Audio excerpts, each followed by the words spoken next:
सो hey everyone, आज मैं 2021 में लॉन्च हुई मैन इन लव मूवी को एक्सप्लेन करूंगा। ये कहानी एक ऐसे गैंगस्टर की है जिसका काम था लोगों से पैसे वसूल करने का। उसे एक दिन एक लड़की से प्यार हुआ। अरे ये तो बहुत ही स्ट्रेट फॉरवर्ड कहानी है, बट ऐसा नहीं है। जैसे दिखता है वैसे नहीं होता। मूवी को 7 आउट ऑफ 10 की रेटिंग मिली है, जो बहुत ही अच्छी है। सो अब चलो एक्सप्लेनेशन शुरू करते हैं।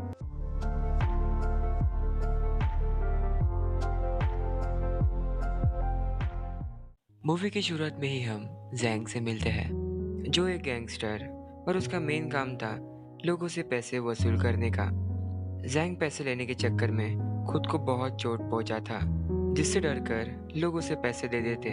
एक मॉन्क ने भी उनसे पैसे लिए थे, जो अब तक उन्हें वापस नहीं मिले। मॉन्क ने वो पैसे इसलिए लिए ताकि वो अपने बेटे का ऑपरेशन कर पाए। ये ऑपरेशन नहीं हुआ तो उसके बेटे को सारी जिंदगी व्हीलचेयर पर ही गुजारनी पड़ेगी। ये सुनकर जैंग ने उन्हें पैसे देकर ये कहा, मेडिसिन्स को भी पैसे लगेंगे ना, तो ये लो। वो जितना बुरा दिखता वो उतना नहीं है। वो ऐसे ही कई लोगों की मदद करता, लेकिन कभी दिखाता नहीं। वो जिसके लिए काम करता उन्हें सब लोग सिस्टर साई कहते। उनको बस दो ही काम है, लोगों को लोन्स देना, दूसरा काम है गैम्बलिंग करना। सिस्टर साई ने जैंग के ऊपर बहुत गुस्सा किया। कारण था उसने कई लोगों की मदद की, जिसकी वजह से उन्हें जितने पैसे मिलने चाहिए थे उतने नहीं मिले। सिस्टर साई ने उसे एक और असाइनमेंट दिया। वो था हॉस्पिटल में एक बूढ़े इंसान से उन्हें पैसे वापस लेने हैं। उसी जगह उसकी मुलाकात हुई उनकी बेटी हाउ तिंग वू से। जैंग को उसे पहली नज़र में ही प्यार हो गया। वो कॉन्ट्रैक्ट पर साइन नहीं करना चाहती थी, क्योंकि उसके पास पैसे ही नहीं थे इनको पे करने के लिए। इस वजह से वो सभी वू के डैड को जबरदस्ती लेकर जाने वाले थे। अब क्या, उसे साइन तो करना ही पड़ा। जैंग जियान नाम की लड़की के साथ हमेशा इंटीमेट होता। उसने भी पैसे लिए हुए थे। उसका बिल्कुल भी मन नहीं लग रहा था जब से उसने वू को देखा तब से। जैंग ने अगले दिन से उसका हर जगह पीछा किया। उसे जानना था वो जॉब के बाद क्या करती है, कहीं ऐसा तो नहीं उसका कोई बॉयफ्रेंड है। ऐसे करते करते रात हुई। वो डिनर करने के वक्त जैंग भी उसके पास आया, उसे फिर से परेशान करने। तुम्हारे लिए मेरे पास एक बहुत ही अच्छा जॉब है। तुम्हें सिर्फ लोगों के साथ डिनर करने जाना पड़ेगा, और बस इस काम के तुम्हें बहुत सारे पैसे मिलेंगे, या फिर एक किडनी दे दो। मेरा दोस्त बहुत ही प्रोफेशनली किडनी निकालता है। वो के अंदर बहुत गुस्सा था, बट उसने कुछ नहीं कहा और बस वहाँ से चली गई। अब हम मिलते हैं जैंग के बाकी फैमिली मेंबर्स से। उसका बड़ा भाई जिन, उनकी वाइफ मिंता एंड उनकी डॉटर यूजिन। पास्ट में जिन के जितने भी बिजनेसेस थे वो सब फेल हो गए। अब बस वो एक सिर्फ सलून चलाते हैं। जिन और मिंता का सुबह सुबह ही बहुत झगड़ा हुआ इस बात पर उनके पास पैसे नहीं है। फिर भी जिन ने एक बहुत ही यूजलेस चीज के ऊपर $80 खर्च कर दिए। उनके झगड़े में बात डिवोर्स तक पहुंच गई। एक्चुअल में ऐसा कुछ नहीं होने वाला है। जैंग ने आज एक बहुत ही इम्पोर्टेंट लेसन सीखा। लड़का और लड़की के बीच अगर कुछ हो गया तो बस माफी मांग लो, चाहे वो गलती उसकी हो या फिर नहीं। ये कहा था जिन ने। ये सुनकर वो निकल गया वो उससे माफी मांगने। रास्ते में हम उसके डैड से मिले, जो एक लोकल बस चलाते थे। जैंग उसके पास गया और कहा, तुम मुझे गलत समझ रही हो, तुम बिल्कुल भी मत डरना, मेरा दोस्त किडनी बहुत अच्छी तरीके से निकलता है। ये कहने के बाद उसने माफी मांगी। आप ही बताओ, उसे गुस्सा नहीं आया होगा क्या? उसकी मदद करने मैनेजर वहां पर आए और उन्होंने हाथ रख दिया उसके शोल्डर पर। इसकी वजह से जैंग ने उन्हें बहुत मारा। पुलिस स्टेशन में भी पुलिस ऑफिसर ने उसे कुछ नहीं कहा। जैंग का तो काम ही है लोगों से पैसे वसूल करना। इस बार भी वो उसे ना बात करके वहां से चली गई। यूजिन को जैंग की सिग्नेचर्स चाहिए थे अपने रिपोर्ट कार्ड के ऊपर। तब उसे एक आइडिया आया। वो था एक रिपोर्ट कार्ड जैसे ही कॉन्ट्रैक्ट बनाना, जिसमें कई सारे बॉक्सेस रहेंगे। एक बॉक्स फिल करने के लिए उन्हें एक साथ रहना पड़ेगा। बेनिफिट ये है, जैसे जैसे बॉक्स फिल होंगे वैसे वैसे जैंग उसके ऊपर का लोन खुद पे करेगा। वो ने यह ऑफर रिजेक्ट कर दिया उसके सर पर जूस फेंक कर। बाद में हमें पता चला 2 महीने से उसके डैड के बिल्स पेंडिंग है। वो ने अपने आंटी से भी मदद मांगी, लेकिन उन्होंने उसकी कोई भी मदद नहीं की, ये कहकर कि उनके पास भी पैसे नहीं है। इन सभी चीज़ों की वजह से वू को जैंग का कॉन्ट्रैक्ट साइन करना ही पड़ा, लेकिन एक शर्त पर। वो जो कहेंगी वैसे ही उसे करना पड़ेगा, क्योंकि उसे डर था जैंग उसके साथ कुछ गलत ना कर दे। यहाँ से शुरू हुई उनकी पहली डेट। जैंग वू के हमेशा आसपास रहकर उसकी मदद करने की कोशिश करता, चाहे वो उसे खाना देने की बात क्यों ना हो। कई दिनों के बाद जिन ने जैंग को बहुत ही औसम सा हेयर स्टाइल देकर वो गया वू के डैड के पास, उनकी मदद की, उन्हें साफ किया ताकि वू को ये सब ना करना पड़े। ये चीज़ वू ने देख ली। इस वजह से उनके बीच की दूरियां धीरे धीरे कम हो रही थी। अगले ही दिन वू को एक बहुत ही बड़ी गलतफहमी हुई। कैसे बताऊं, रुको। मूवी की शुरुआत में हमने एक फैमिली को देखा था। इन लोगों ने भी उनसे कर्ज लिया हुआ था। उनसे इस महीने की पेमेंट बस कुछ दिन लेट हो गई, जिस वजह से सिस्टर साई के आदमियों ने उन्हें बहुत बुरी तरीके से मारा और दुकान भी तोड़ कर रख दी। जैंग ने वहां पर आकर उनकी मदद की, बट ऐसा लग रहा था ये सभी उसने ही किया। इसी चीज को वू ने देख लिया था। जैंग गुस्से से गया सिस्टर के पास। मैं एक बात बता दूं, सिस्टर को बिल्कुल भी फर्क नहीं पड़ता, चाहे किसी को कुछ हो या फिर नहीं। उन्हें तो बस पैसे ही वापस चाहिए, किसी भी हालत में। हमें एक और बात पता चली, जिन के पहले बिजनेस के लिए सिस्टर ने ही उन्हें लोन दिया था, बट वो फेल हो गया। दूसरी बार उन्होंने बार्बर शॉप के लिए भी पैसे दिए। जैंग उस लोन को भर पाए, इसलिए ही उनके पास काम कर रहा है, ताकि वो पैसे जल्द से जल्द सिस्टर को वापस कर दे। हॉस्पिटल में वो ने आकर देखा उसके डैड वहां पर नहीं है। एक्चुअल में डैड को जैंग ने थोड़ा बाहर लेकर गया था, ताकि उन्हें कुछ नया देखने को मिले। ये देखकर वो बहुत डर गई। उसे लगा पैसे ना देने की वजह से जैंग उनके साथ कुछ भी कर सकता है, जैसे उसने देखा था। वो कहती है, तुम हमसे दूर रहो, हमें कोई भी जरूरत नहीं है तुम्हारी मदद की। उसने कहा, मैं तुम्हारे साथ अच्छा हूँ क्योंकि मैं तुम्हें पसंद करता हूँ, बस इसी वजह से। उसे बुरा तो लगा। इस कारण जैंग बहुत ड्रिंक होकर वो के पास गया उससे बात करने। तब उसे पता चला डैड गुजर गए। ऊपर से वो का कोई भी फैमिली मेंबर नहीं है उसको सपोर्ट करने, पैसों से बोलो या फिर इमोशनली। इस पल में रिश्तेदार कहो या फिर फैमिली मेंबर का जैंग ने फर्ज निभाया। उसने डैड की पूरी सेरेमनी अकेले ही की। उसकी मदद करने के लिए वो प्रीस्ट और वो फैमिली भी आई थी। तब वो को पता चला उस दिन क्या हुआ था, जिस दिन उसे गलतफहमी हुई। जैंग की वजह से ही वो फैमिली आज अच्छी तरीके से है और उनकी शॉप भी। पूरी सेरेमनी में जैंग ने उनके सन इन लॉ की तरह फर्ज निभाया। अगले दिन पहली बार दोनों के बात करने के वक्त वो ने जैंग को किस किया। उसी दिन वो दोनों इंटीमेट भी हुए। वो का बस एक ही सपना है, एक शॉप ओपन करने का, जिसमें वो अपने बनाए हुए ड्रिंक्स को बेच पाए। उसका सारा काम हो चुका है। वो राह देख रही है बिजनेस लोन अप्रूव होने का, साथ ही साथ उसके डैड के इंश्योरेंस का भी। वैसे ही वो जैंग से पूछती है, तुम अगर डेब्ट कलेक्टर नहीं होते तो क्या होते? शायद जो लोन देता है वो। जैंग जब अगली बार पैसे वसूल करने गया तब हाथापाई में उसे बहुत चोट लगी।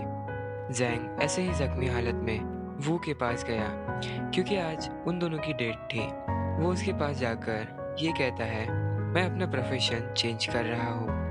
मैं तुम्हारे साथ एक छोटी सी शॉप ओपन करूँगा और बस मैं तुम्हारे साथ ही रहना चाहता हूँ। जैंग ने ये खबर सिस्टर को बताई कि उसे ये जॉब बिल्कुल भी नहीं करना। वो इस फैसले से बिल्कुल भी खुश नहीं थी, फिर भी उसने जैंग को जाने दिया। जैंग और वू को रियल एस्टेट एजेंट से पता चला कि जो जॉब उन्हें चाहिए वो बहुत महंगे हैं। अभी के लिए वो उसे अफोर्ड नहीं कर सकते।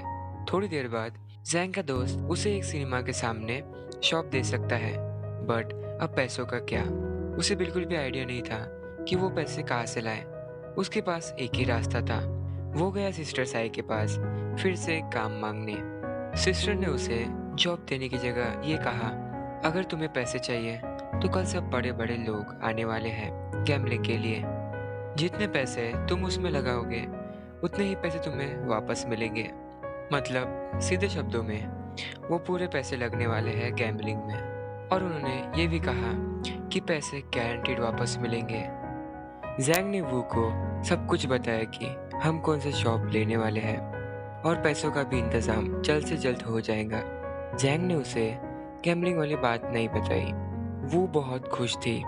उसने कहा, जब तक हम दोनों एक साथ हैं तब तक हमारे साथ सब कुछ अच्छा ही होगा। जैंग ने फ्यूचर की पूरी प्लानिंग करके रखी थी कि आज से 6 महीने बाद हम स्टेबल हो जाएंगे। वो वक्त सही रहेगा हम दोनों के शादी करने का, जिसमें डैड को भी लगेगा कोई तो है वो का ख्याल रखने के लिए। अगले दिन का प्लान था, गैम्बलिंग होने के बाद जैंग पैसे लेकर वू के पास जाएगा। वू कॉन्ट्रैक्ट साइन करने के लिए ऑफिस में ही इंतजार करेंगी। बट प्लान के मुताबिक जिंदगी नहीं चलती। ये सब शुरू था तभी कुछ लुटेरे आए और सारा पैसा लेकर चले गए। असल में ये प्लान था सिस्टर साय का। रास्ते में वू को जैंग बहुत ही जख्मी हालत में मिला। उसने वू को सब कुछ बताया कि सारे पैसे जा चुके हैं, उनमें तुम्हारे डैड की इंश्योरेंस के पैसे भी थे। ये भी कि उसने सब कुछ पैसे गैम्बलिंग में लगाए। इतना होने के बाद भी उसने कहा, छोड़ो इन बातों को, हम कुछ ना कुछ हल जरूर निकालेंगे। जैंग कहता है, तुम्हें क्या लगा तुम्हें लोन नहीं पे करना पड़ेगा? मैंने कुछ तुम्हें टिकट्स दी और तुम मान गई, पागल हो तुम। वो ने पूछा, इसका मतलब तुमने मुझसे कभी प्यार नहीं किया? वो सब कुछ समझ चुकी थी। इसका मतलब जैंग वो से झूठ बोल रहा था कि वो उसके ऊपर का लोन खुद पे कर रहा है। उसे अभी भी वो लोन पे करना ही पड़ेगा। ये सुनकर उसे बहुत बुरा लगा। वो वहां से जाने के बाद उसने पुलिस ऑफिसर के साथ लड़ाई की, जिसकी वजह से उसे जेल जाना पड़ा। कई सालों बाद जैंग जेल से बाहर निकला और उसे पता चला सिस्टर साय अब इलेक्शन वगैरह में है, मतलब उसे बड़ी पोजीशन मिल चुकी है। जैंग को सिर्फ उसके पैसे वापस चाहिए थे जो उसे वू को लौटाने हैं। सिस्टर साय ने उसकी कोई मदद नहीं की और उसे बाहर निकाल दिया। बाद में जैंग ने वू का पीछा किया, बस उसे देखने के लिए। उसी वक्त एकदम से उसके नाक से ब्लीडिंग शुरू हो गई। इसके बारे में मैं बताऊंगा, लेकिन अभी नहीं। अगले दिन उसने सिस्टर साय के पूरे ऑफिस को तबाह कर दिया। जैंग ने सिस्टर के सामने एक शर्त रखी, अगर उसने पैसे नहीं दिए तो वो इस पूरी जगह को उड़ा देगा। उसने ये भी कहा कि मेरे पास अब ज्यादा समय नहीं है। क्यों? चलो पास्ट में। जब वो जेल में था तब उसे पता चला उसके पास बिल्कुल भी ज्यादा टाइम नहीं है, वो जल्दी ही मर जाएगा। उसने सिस्टर साय से कहा, मैं आपका कर्ज इस जन्म में तो नहीं पूरा कर पाया, लेकिन अगले जन्म में जरूर वापस कर दूंगा। तो इस वजह से उन्होंने उसे पूरे पैसे वापस दे दिए। जैंग ने इन पैसों को वू को देने की बहुत कोशिश की। वू ने इन पैसों को लेने से इनकार कर दिया। जैंग के डैड भी डिप्रेशन की वजह से मेंटली अनस्टेबल हो गए। उसका कारण था जैंग। दूसरे दिन उसे दिखा वो किसी और के साथ डेट पर गई। उसे ये देखकर बहुत बुरा लगा। इससे हमें समझा उस दिन उसने जो भी कहा था उसकी वजह थी। उसके जैसे इंसान के साथ वो को अपना फ्यूचर नहीं देखना चाहिए। वो किसी और बेटर पर्सन को डिजर्व करती है। इसी वजह से उसने ये सब कहा। जैंग वहां से जाने के वक्त उसके नोज से फिर से ब्लीडिंग शुरू हो गई। जब उसकी आंख हॉस्पिटल में खुली तब उसे पता लगा वो ने ही उसे हॉस्पिटल लाया था। वो उसे देखने जाती उससे पहले ही वो वहां से चला गया था।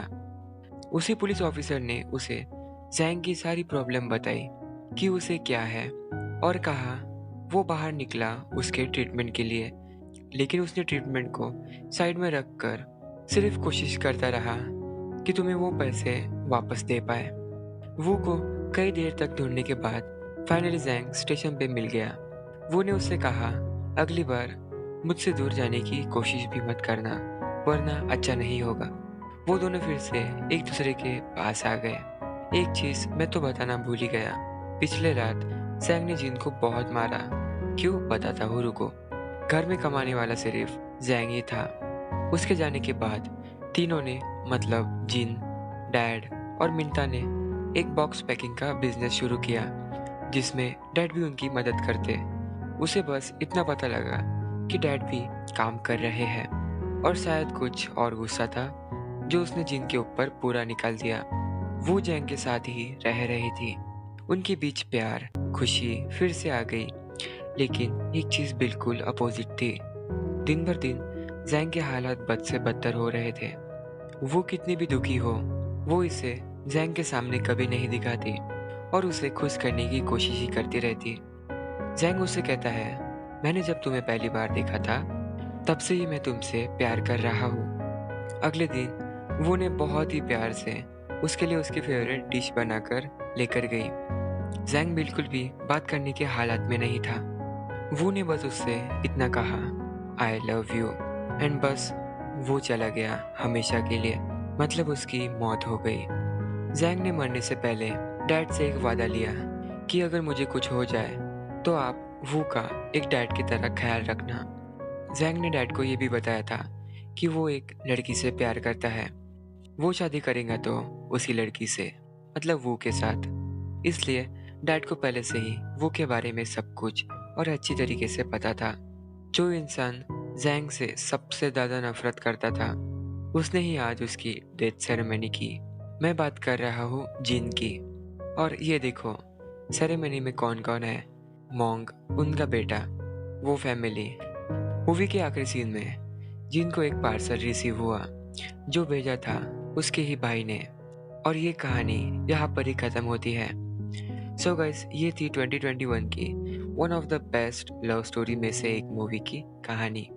एक कैरेक्टर मुझे बहुत स्ट्रांग लगा, वो था वू का, क्योंकि उसने पहले अपने डैड को खोया, फिर अपने प्यार को। उसका कैरेक्टर साइलेंट था बट बहुत ही स्ट्रांग। एक पॉइंट में आपको एक्सप्लेन करता हूँ शॉर्ट में। जैंग को पहले से ही प्यार की बहुत ज़रूरत थी, इसलिए ही वो उस लड़की के साथ इंटीमेट होता। आई नो ये मूवी बहुत ही इमोशनल है बट कहानी इसकी उतनी ही अच्छी। सो इस वीडियो में इतना ही। अगर वीडियो आपको अच्छी लगे तो प्लीज़ एक लाइक और सब्सक्राइब करो प्लीज़। सो तब तक के लिए मैं मिलता हूँ आपको अगली वीडियो में। सो बाय बाय।